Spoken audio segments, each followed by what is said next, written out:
Marc Marquez and the 10-race kill order. 10 races, one man, no survivors.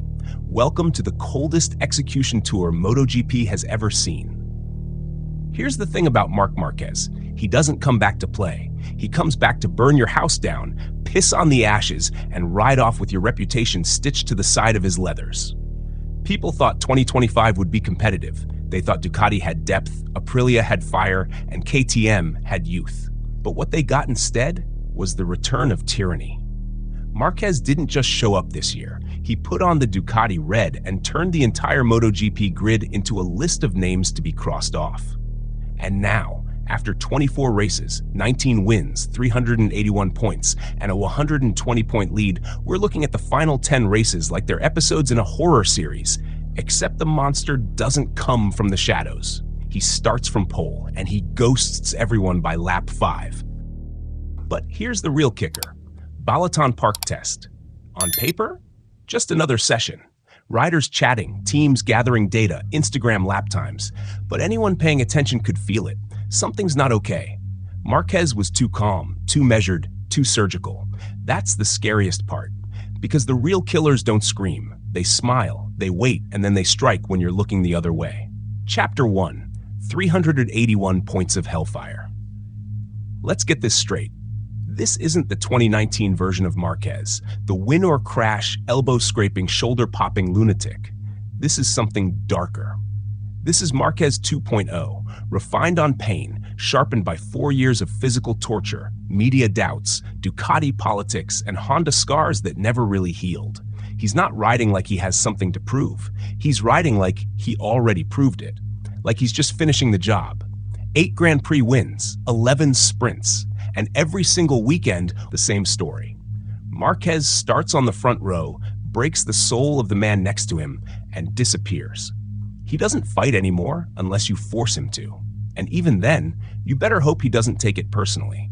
Because when he does, ask Bezzecchi, ask Martin, ask Acosta. You end up in the gravel. He walks through the pit lane like a man who already buried half the grid. Ducati gave him the GP25, and he treated it like a loaded pistol. No experiments, no hesitation, just headshots every Sunday. And now, with a lead that's already a championship in itself, he's about to step into 10 races with nothing to lose. That's not racing. That's sanctioned slaughter. Chapter 2, Balaton Park, where fear begins. When they announced the Balaton Park test in Hungary, nobody expected it to mean much. New circuit, some Panigale V4s, some smiles, shake hands, take notes, go home. But here's where it got creepy. Marquez clocked a 140.5 on a fucking street bike. Not a GP25, a Panigale, 1/10 behind Pcoagna, who put down a 141.468. This isn't just a flex. This is calculated mindfuckery. No MotoGP data, no electronics wizardry. Just him, raw throttle, and a brain that breaks racetracks down like blueprints. And he still almost matched Pecco's time. Let's break it down further.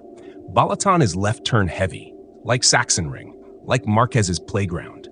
It's stop and go, not flowing. You need torque control, corner exit mastery, and perfect front-end feel. That's Marquez's wet dream. And here's the sick part. He said the track was unusual and gave nothing away. No excitement, no warnings. Just a quiet nod. When the assassin goes silent, it's already too late. Chapter 3, Pcoagna, Fall of a Prince. Pcoagna is a 2-time world champion, 2022 and 2023, a rider who outlasted Quartararo, silenced critics, and held the Ducati empire like a king. But this year, the throne's been ripped from under him, and the man who did it sleeps in the same garage. Let's talk numbers. 213 points. That's 168 behind Marquez, only 1 GP win, a handful of podiums, and 2 brutal DNFs on weekends where he needed to respond. This ain't just a slump, it's a breakdown. The Ducati garage used to be Bagnaya's church. Now it's a war zone. Every debrief feels like a silent death. Marquez doesn't need to outscore him. He just needs to stand there, arms folded, letting Pecco's insecurities eat him alive.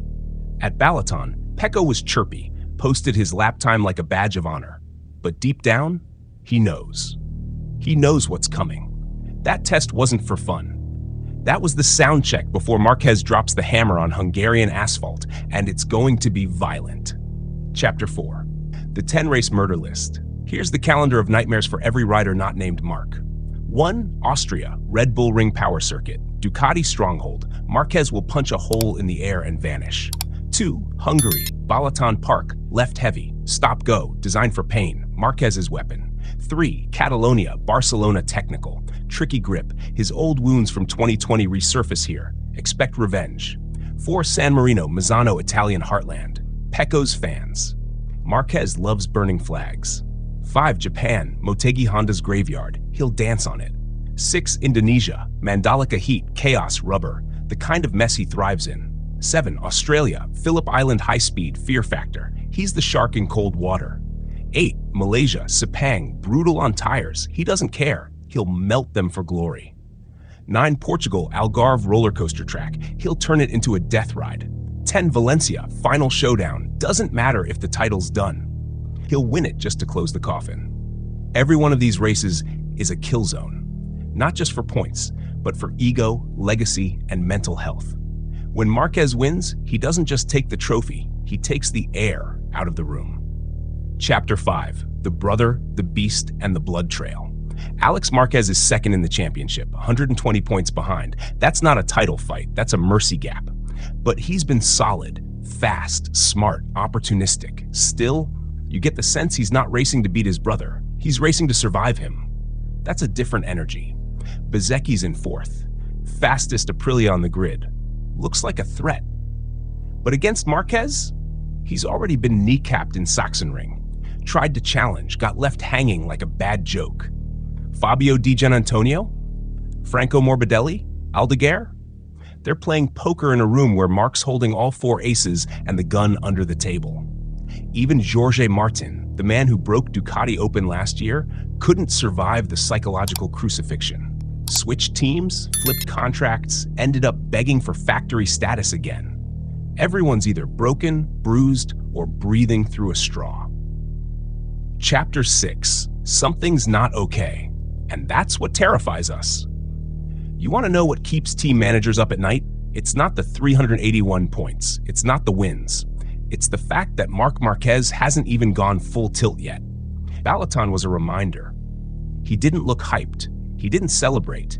He didn't blast anyone in the media. He was cold, smooth, unbothered. That's not fatigue. That's calculation.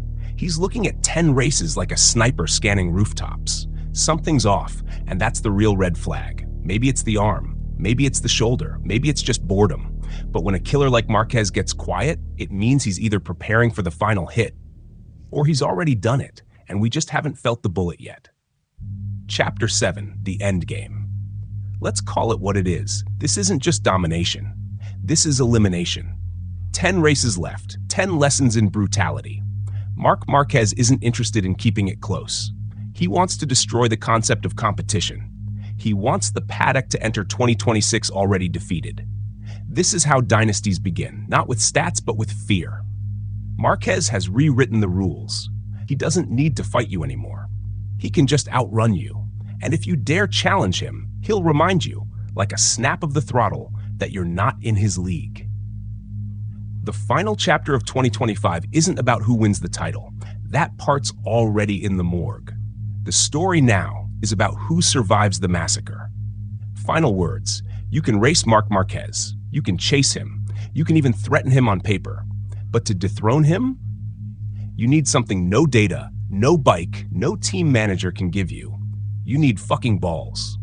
And most of the grid already lost theirs in the gravel. What Toprak Razgatlioglu brings to Thailand will be watched by everyone. Because the season opener in 2026 won't be about new beginnings. It'll be about who dares knock on the tyrant's door. And all eyes will be on number 54 on Pramac Yamaha.